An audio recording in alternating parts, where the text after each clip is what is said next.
നമസ്കാരം. മലയാളി വാർത്തയിലേക്ക് സ്വാഗതം.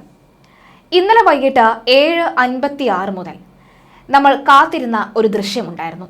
ആകാശത്ത് നമ്മുടെ നഗ്ന നേത്രങ്ങൾ കൊണ്ട് ഇന്ത്യയുടെ അഭിമാനത്തെ കാണാൻ സാധിക്കുമെന്ന ആകാംക്ഷയിലായിരുന്നു നമ്മളെല്ലാവരും ഉണ്ടായിരുന്നത്.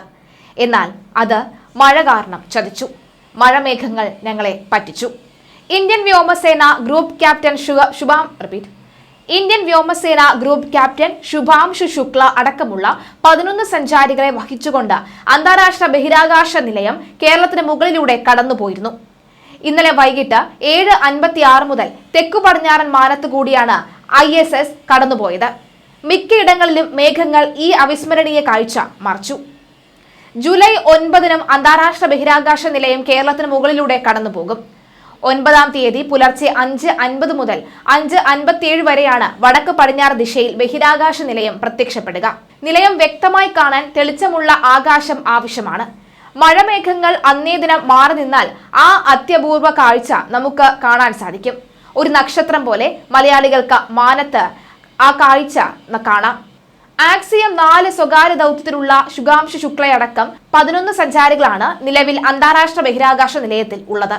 ആക്സിയം ദൗത്യത്തിൽ ശുഭാംശു ശുക്ലയ്ക്കൊപ്പം തന്നെ മുതിർന്ന അമേരിക്കൻ സ്ട്രാറ്റോനോട്ടിക് പെഗി വിറ്റ്സൺ, പോളണ്ട് സ്വദേശിയായ സ്ലാവോസ് ഉസ്നാസ്കി, ഹംഗറിയിൽ നിന്നുള്ള ടിബോർ കാപ്പു എന്നിവർ ISS-ലുണ്ട്. 111 ദിവസമാണ് ISS-ൽ കഴിയുന്ന സ്പേസ് എക്സ് ക്രൂ 10 ദൗത്യത്തിൽപ്പെട്ട ആനി മക്ലീൻ, നിക്കോൺ Ayers, Kirill Peskov, Takuya Onishi എന്നിവരാണ് നിലയത്തിലുള്ള മറ്റൊരു സംഘ അംഗങ്ങൾ. ISS-ലെ റഷ്യൻ മൊഡ്യൂളിൽ 3 കോസ്മോനോട്ടുകളും കഴിയുന്നുണ്ട്. എന്താണ് അന്താരാഷ്ട്ര ബഹിരാകാശ നിലയമെന്ന് നോക്കാം. താഴ്ന്ന ഭൂഭ്രമണപഥത്തിൽ സഞ്ചരിച്ചു കൊണ്ടിരിക്കുന്ന ബഹിരാകാശ ഗവേഷണശാലയാണ് അന്താരാഷ്ട്ര ബഹിരാകാശ നിലയം അഥവാ ISS എന്നറിയപ്പെടുന്നത്.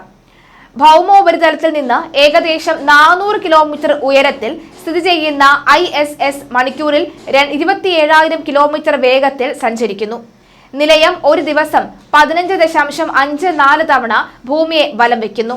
ഒരു ഫുട്ബോൾ സ്റ്റേഡിയത്തിന്റെ വലിപ്പമുള്ള അന്താരാഷ്ട്ര ബഹിരാകാശ നിലയത്തിന് 109 മീറ്റർ നീളവും 73 മീറ്റർ വീതിയുമാണ് ഉള്ളത്. 4 ലക്ഷം കിലോഗ്രാമാണ് ISS-ന്റെ ഭാരം. അന്താരാഷ്ട്ര ബഹിരാകാശ നിലയത്തിലുള്ള ഇന്ത്യൻ വ്യോമസേന ഗ്രൂപ്പ് ക്യാപ്റ്റൻ ശുഭാംശു ശുക്ല അടക്കമുള്ള ആക്സിയം 4 ദൗത്യ സംഘങ്ങളാണ് ഇപ്പോൾ പകർത്തിയ ചിത്രം സമൂഹ മാധ്യമങ്ങളിൽ വൈറലാണ്. ശുഭാംശു ശുക്ലയും സഹപ്രവർത്തകരും നിലയത്തിൽ നിന്ന് പകർത്തിയ പുറം കാഴ്ചകളാണ് ആക്സിയം സ്പേസ് എക്സിൽ പോസ്റ്റ് ചെയ്തിരിക്കുന്നത്. സ്വകാര്യ ബഹിരാകാശ കമ്പനിയായ ആക്സിയം സ്പേസ് സംഘടിപ്പിച്ചിരിക്കുന്ന 4-ാം ദൗത്യത്തിലാണ് ശുഭാംശു ശുക്ല അടക്കം 4 പേർ ISS-ൽ എത്തിയത്. അന്താരാഷ്ട്ര ബഹിരാകാശ നിലയത്തിൽ 10 ദിവസം പിന്നിട്ട ഇവർ പരീക്ഷണങ്ങളും ഗവേഷണങ്ങളും തുടരുകയാണ്. ആക്സിയം 4 ദൗത്യത്തിൽ ശുഭാംശുവിനൊപ്പം മുതിർന്ന American astronaut Peggy Whitson, Poland സ്വദേശി സ്ലോവോസ് ഇസ്നാസ്കി, ഹംഗറിയിൽ നിന്നുള്ള ടിബോർ കാമ്പു എന്നിവരുമുണ്ട്. 14 ദിവസ ദൗത്യത്തിലാണ് ആക്സിയം 4 ദൗത്യ സംഘം ഭൂമിയിൽ നിന്ന് തിരിച്ചത്.